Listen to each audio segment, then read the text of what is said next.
Cette semaine, nous sommes partis aux urgences et je me suis dit que c'était une bonne occasion de vous parler du système de santé au Canada. Donc si tu veux en savoir plus, car la santé, bien évidemment, c'est important, je t'invite à regarder cette vidéo jusqu'au bout. Coucou tout le monde, j'espère que vous allez bien. Je me présente, je m'appelle Aménan et bienvenue sur l'éveil ivoirien. En presque 2 ans au Canada, c'est la deuxième fois que je suis réellement confrontée au système de santé. Il faut savoir qu'ici, nous avons la santé qui est gratuite, donc c'est super bien. Par contre, nous n'avons pas accès à celle-ci. Donc dans la vie de tous les jours, ça se matérialise par un manque de médecins de famille. Donc en réalité, c'est extrêmement difficile d'avoir un médecin qui va pouvoir vous suivre régulièrement. 2, vous n'avez pas la possibilité justement de pouvoir, lorsque vous avez des maladies chroniques, de pouvoir avoir une prise en charge régulière et sur du long terme. 3, lorsque vous avez des urgences, vous ne pouvez qu'aller aux urgences à l'hôpital. Ce qui fait que vous vous rendez là-bas et vous attendez des heures et des heures.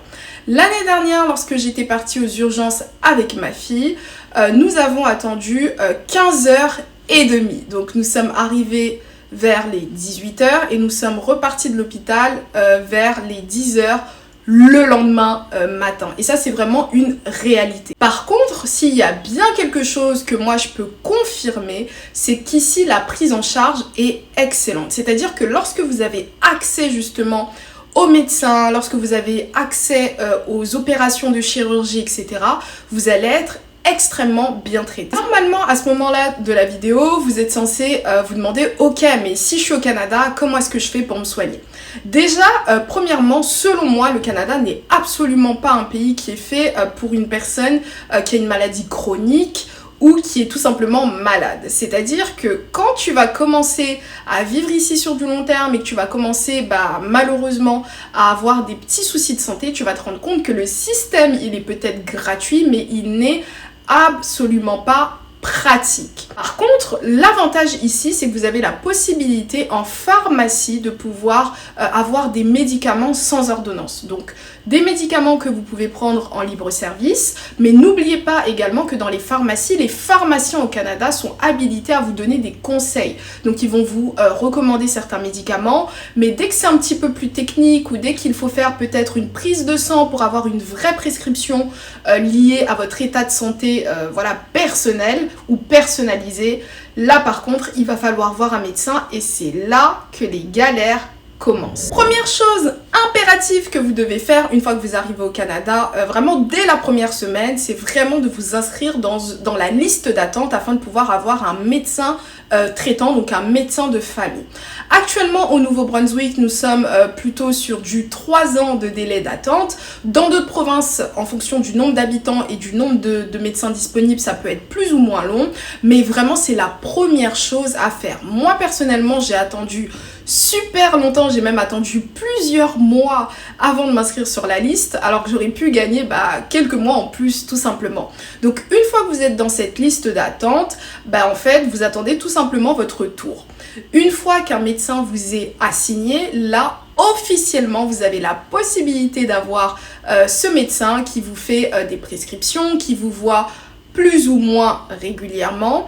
Et pourquoi est-ce que c'est pas aussi pratique que ça non plus, même pour une personne qui a un médecin de famille? C'est qu'en fait ils sont tellement overbookés que même lorsque tu as ton médecin désigné, tu peux mettre plusieurs semaines avant d'avoir un rendez-vous avec lui parce que son emploi du temps il est toujours surchargé. Si vous avez une maladie chronique ou si jamais vous avez besoin de suivre un traitement sur du long terme, vous êtes impérativement obligé d'avoir ce médecin de famille parce que dans les urgences c'est impossible de demander à voir le même médecin à chaque fois et puis même dans tous les cas il y a que le médecin de famille qui peut faire certaines tâches. Le problème avec le système d'affectation de médecins de famille, c'est qu'en fait, c'est par province. N'oubliez pas que le Canada a un système nord-américain, ce qui veut dire qu'une province est littéralement dirigée un peu comme un pays. Donc si tu es dans la liste d'attente du Québec et que finalement tu décides de déménager pour aller en Alberta, au Nouveau-Brunswick, en Ontario, malheureusement tu perds ta place et tu es obligé de te réinscrire, donc recommencer le processus à zéro. Et donc tu as commencé un traitement au Nouveau-Brunswick, finalement tu pars au Québec, ça peut mettre énormément de temps avant de réellement pouvoir avoir ton médecin qui va te suivre, qui va continuer le traitement avec toi, donc il faut vraiment faire attention par rapport à ça. Deuxième chose à savoir impérativement, et ça il y a très peu de gens qui le savent, mais il faut savoir qu'il y a énormément de médecins maintenant au Canada, un peu partout dans les provinces, qui utilisent des applications mobiles ou même internet qui vous permettent de pouvoir avoir des consultations en vidéo conférence. C'est super méga pratique, mais par contre renseignez-vous en fonction des provinces dans lesquelles vous êtes. Je vais vous donner le nom d'une application au Nouveau-Brunswick qui vous permet justement de consulter un médecin. Et donc le principe il est tout simple.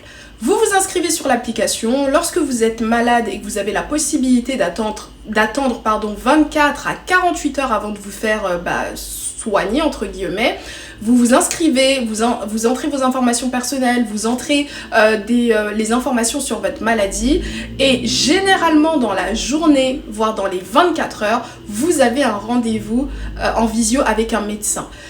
Le médecin, il a la possibilité de vous poser des questions et il a aussi la possibilité de vous fournir en fait des prescriptions. Troisième chose à savoir, c'est qu'ici vous allez attendre énormément de temps afin de pouvoir accéder à la santé. Donc il y a des petites techniques comme les applications mobiles qui vous permettent d'avoir des médecins en 24-48 heures, mais en réalité, vous ne voyez pas le médecin physiquement.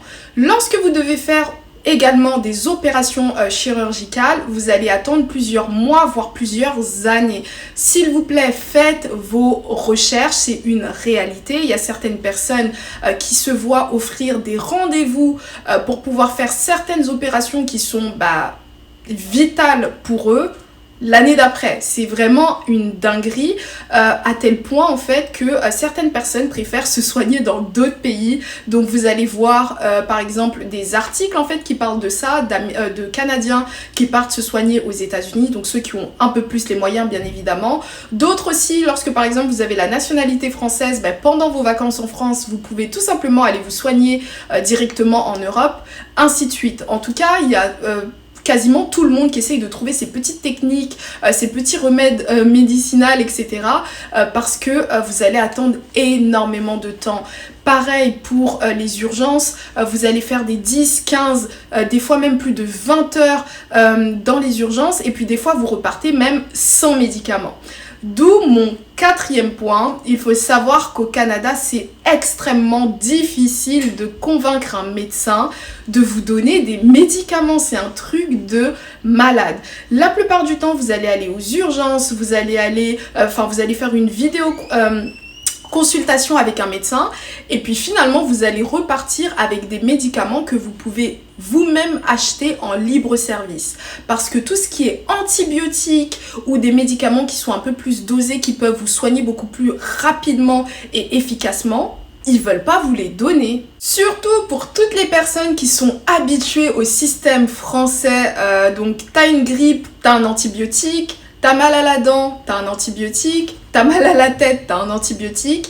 Ici, c'est pas du tout le cas. C'est-à-dire que vraiment, les médecins, si c'est pas un cas vital où ta vie en dépend, ils refusent de te donner des médicaments, même s'ils savent que le médicament va te soigner en une journée, voire en 2 journées. Ils refusent. Moi, personnellement, l'année dernière, j'ai eu un débat avec un médecin, car j'étais partie me faire soigner aux urgences. Et finalement, à la fin de ma consultation, donc j'étais très satisfaite parce que le niveau de prise en charge était vraiment exceptionnel. J'ai pu avoir une radio des poumons, j'ai pu avoir le packaging vraiment complet. Par contre, à la fin, il m'explique que j'ai juste besoin de repos Et je lui explique que bah en fait non, j'ai pas besoin de repos, j'ai besoin d'un vrai médicament qui va me soigner. Et il m'explique que non, que si jamais bah j'ai pas telle maladie, ils peuvent pas me donner d'antibiotiques. Et après bah moi je lui explique, bah monsieur, vous savez très bien que si vous me donnez là tout de suite un antibiotique, je vais être guérie tout de suite et ça va me permettre en fait de pouvoir aller mieux et tout. Et il me disait que oui, qu'il comprend, qu'il sait de quoi je parle, mais que malheureusement au Canada ça se passe pas du tout comme ça et que eux ils donnent vraiment des antibiotiques dans des cas extrêmes d'urgence. Et puis bah finalement bah faut juste se reposer quoi. Pareil pour vos enfants, vous allez vous rendre compte qu'au Canada lorsqu'ils sont malades ils vont potentiellement beaucoup plus rester à la maison. Et donc c'est aussi pour ça qu'il faut penser à avoir des stratégies notamment de télétravail, ou penser à avoir un budget un peu plus conséquent pour une garderie, etc. Parce qu'en réalité ici votre enfant va batailler avec la maladie pendant des semaines et des semaines par moment, parce qu'il n'y a personne qui accepte de donner un antibiotique à un enfant de moins de 8 ans si je me trompe pas. Enfin après il y a certaines règles, il y a certaines exceptions en fonction de la gravité, etc. Mais vraiment mettez-vous ça dans la tête. Dernier point avant de conclure cette vidéo, c'est vraiment lié à tout ce qui est compléments alimentaires. Vous allez vous rendre compte qu'ici les Canadiens les utilisent beaucoup, et moi au début quand je suis arrivée je comprenais pas forcément pourquoi. Maintenant je comprends. Comme on n'a pas forcément accès à la santé, on n'a pas forcément accès à tout ce qui est médicaments, en fait on essaye le plus possible d'avoir des bonnes défenses immunitaires, et donc il y a certains qui prennent certains compléments sous forme de bonbons, etc. Donc vous pouvez aussi demander conseil à vos pharmaciens, mais vraiment ici, si vous êtes une personne avec des petites défenses comme moi, protégez-vous vraiment bien en hiver, parce que vous tombez malade, c'est compliqué. Si vous êtes aussi une personne avec certaines maladies chroniques, essayez de faire vos recherches en amont pour savoir si votre maladie, en fait, elle est potentiellement traitable assez facilement en pharmacie. Voilà, si par exemple aussi vous avez l'opportunité de venir avec certains médicaments, n'hésitez pas. Enfin voilà quoi, c'est pas illégal de venir avec certains médicaments de son pays d'origine. Certaines fois vos médecins peuvent vous faire des ordonnances sur plusieurs mois, voire sur plusieurs années. Donc demandez avant de venir, comme ça vous venez directement avec vos médicaments. Pour conclure cette vidéo, moi j'ai juste envie de vous dire de ne surtout pas avoir peur, c'est juste un système qui est différent. Je vais pas vous mentir, c'est quand même un pays qui est fait pour les personnes plus ou moins en bonne santé, parce que dès que vous commencez à avoir des petits pépins de santé, vous vous rendez compte que le système a énormément de limites, surtout en ce moment avec l'afflux de nouvelles personnes, ça fait que le système il est encore plus catastrophique qu'avant. Mais n'oubliez pas qu'ici, vous n'avez pas accès directement à la santé, mais dès que vous avez l'opportunité de pouvoir voir des médecins, des vrais médecins physiques, vous allez vous rendre compte que la prise en charge elle est exceptionnelle. Il y a même plein de femmes par exemple enceintes qui ont accouché en Europe et qui ont accouché également au Canada, et qui témoignent comme quoi au Canada les aides-soignantes sont vraiment exceptionnelles, les médecins, les gynécologues aussi sont exceptionnels. Donc vraiment faut pas se décourager, voilà, chaque pays a des avantages et des inconvénients, faut juste trouver des solutions. Donc n'oubliez pas les applications mobiles pour avoir des consultations en visioconférence. N'oubliez pas non plus, les pharmaciens au Canada ont beaucoup plus de pouvoir que dans la majorité des autres pays. Donc vous pouvez leur demander des conseils. Il y a certains médicaments qu'ils peuvent vous donner, qui sont derrière dans le backup, dans la réserve, qu'ils ont la possibilité de vous donner. Les compléments alimentaires, renseignez-vous, essayez de prendre ceux qui sont les plus naturels possibles. Votre santé, essayez de faire du sport même si c'est difficile ici, ainsi de suite. Ce sera tout pour cette vidéo, j'espère que vous l'avez appréciée. Donc je vous invite à vous abonner, commenter, liker, partager. Et moi je vous dis à la prochaine pour une prochaine vidéo. Bye bye.